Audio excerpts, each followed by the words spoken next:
Siri bercakap dengan roti kembali lagi. Sila follow.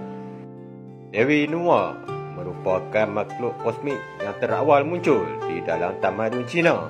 Ia digambarkan berpasangan dengan kembarnya yang bernama Dewa Fusi. Menurut kepercayaan Taoism, penampilan Dewi Nuwa digambarkan adalah separa manusia dan separa ular yang bersifat feminisme. Telah turun ke dunia, Nuwa bersama kembarnya telah menghasilkan penciptaan manusia yang pertama.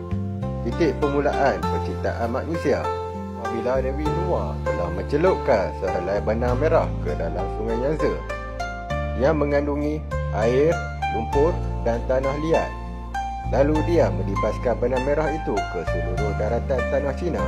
Hasillah kelompok manusia yang pertama bertebaran ke merata tempat. Penciptaan manusia itu terbahagi kepada dua, iaitu lelaki dan wanita. Dewi Nuwa telah memberikan keilmuan kepada golongan wanita seperti memasak, mengayam serta melayani rumah tangga. Manakala Dewa Fusi pula telah memberikan keilmuan kepada golongan lelaki seperti membajak, memburu serta memancing.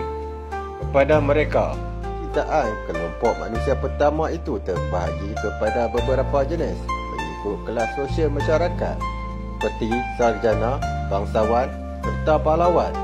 Menurut kepercayaan orang Cina, Dewi Nuwa dianggap sebagai ibu kepada seluruh tamadun Cina purba.